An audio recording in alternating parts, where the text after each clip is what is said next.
Item ಯಾವುದೇ ಇರಲಿ try ಮಾಡಿ ಆಚಿ ಚಿಕನ್ ಮಸಾಲಾ. ಆಚಿ ಚಿಕನ್ ಮಸಾಲಾ ಇದು ಕಾಂಗ್ರೆಸ್ನಲ್ಲಿ ಬಹಳ ಪ್ರತಿಷ್ಠೆಯಾಗಿ 2 ಕ್ಷೇತ್ರಗಳನ್ನ ತೆಗೆದುಕೊಂಡು ಅಲ್ಲಿ ರಣತಂತ್ರವನ್ನ ರೂಪಿಸಿ ಪ್ರಚಾರ ಮಾಡೋದಕ್ಕೆ ಸಿಎಂ ಮುಂದಾಗ್ತಿದ್ದಾರೆ. ಇದರ ಜೊತೆಗೆ ಬಿಜೆಪಿಯಲ್ಲೂ ಕೂಡ ಆಡಳಿತ ವಿರೋಧಿ ಅಲೆ ತೋರಿಸಲೇಬೇಕು, 2 ಕ್ಷೇತ್ರಗಳನ್ನ ಗೆಲ್ಲಲೇಬೇಕು ಅಂತ ಪ್ರತಿಷ್ಠೆಯಾಗಿ ತೆಗೆದುಕೊಂಡಿರುವಂತಹ ಕ್ಷೇತ್ರ ಅದು ಬಾಗಲಕೋಟೆನೆ.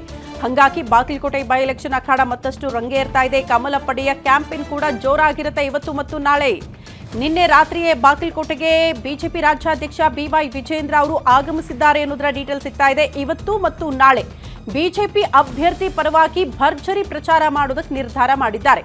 ರಾಜ್ಯಾಧ್ಯಕ್ಷ ಬಿವೈ ವಿಜೇಂದ್ರ ನೇತೃತ್ವದಲ್ಲೇ ಮತಯಾಚನೆ ಆಗುತ್ತೆ ಬಾಗಲಕೋಟೆಯಲ್ಲಿ.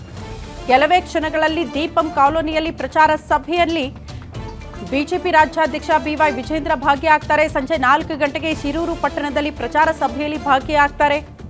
ಅದಾದ ಬಳಿಕ ಸಂಜೆ 6 ಗಂಟೆಗೆ ಅಮೀನಗಢದಲ್ಲಿ ಪ್ರಚಾರವನ್ನ ಬಿವೈ ವಿಜೇಂದ್ರ ನಡೆಸಲಿಕ್ಕಿದ್ದಾರೆ ಅನ್ನೋದರ ಡೀಟೇಲ್ ಸಿಗ್ತಾ ಇದೆ. ನಾಳೆಯೂ ಹಲವೆಡೆ ಮತಯಾಚನೆ ಮಾಡಲಿದ್ದಾರೆ ಬಿವೈ ವಿಜೇಂದ್ರ. ಇದು ಬಾಗಲಕೋಟೆ ಜಿಲ್ಲೆಯಲ್ಲಿ ಬರುವಂತಹ ಗ್ರಾಮೀಣ ಪ್ರದೇಶಗಳಿಗೆ ಸ್ವತಃ ಅವರೇ ಭೇಟಿ ಕೊಡೋ ಮೂಲಕ ಮತಯಾಚನೆ ಮಾಡಲಿದ್ದಾರೆ ಅಂತ. ಒಂದು ಕಡೆ ಸಿಎಂ, ಮತ್ತೊಂದು ಕಡೆ ಬಿಜೆಪಿಯ ರಾಜ್ಯಾಧ್ಯಕ್ಷ. ಹಾಗಾಗಿ 2 ಪಕ್ಷಗಳಿಂದಲೂ ಕೂಡ ಅಬ್ಬರದ ಪ್ರಚಾರಗಳು ಇವತ್ತು ಮತ್ತು ನಾಳೆ ಇರುತ್ತೆ ಅನ್ನೋದರ ಡೀಟೇಲ್ಸ್ ಇದು. ಬೆಂಗಳೂರಿಂದ ಹೊರಡಬೇಕಾದ್ರೆ ದೇವರಲ್ಲಿ ದೇವರ ಮೇಲೆ ಪೂಜೆ ಮಾಡಿ ಯಡಿಯೂರಪ್ಪನ ನಮಸ್ಕಾರ ಹಾಕಿ ಅವ್ರ ಆಶೀರ್ವಾದನ ಪಡೆದುಕೊಂಡು ಬಂದಿದ್ದೇನೆ.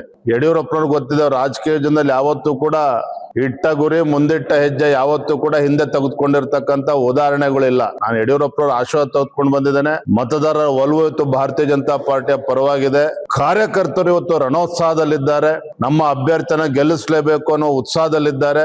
ಸಣ್ಣ ಪುಟ್ಟ ಗೊಂದಲಗಳೇನಿದ್ದಾವೆ ನಾನು ನಮ್ಮ ಪಕ್ಷದ ಹಿರಿಯರು ಎಲ್ಲರೂ ಕೂಡ ಕೂತದನ್ನ ಬಗೆಹರಿಸ್ತೇವೆ. ಯಾವುದೇ ಸಂಶಯಗಳು ಬೇಡ, ಎಲ್ಲವೂ ಕೂಡ ಸರಿ ಹೋಗ್ತದೆ. ಎಲ್ಲಾ ನಾಯಕರುಗಳು ಕೂಡ ಒಟ್ಟಾಗಿ ಒಂದಾಗಿ ಚರಂತಿಮಠ ಅವರ ಗೆಲುವಿಗೆ ಶ್ರಮವನ್ನು ಹಾಕ್ತಾರೆ. ಬೆಂಗಳೂರಿಂದ ಹೊರಡಬೇಕಾದ್ರೆ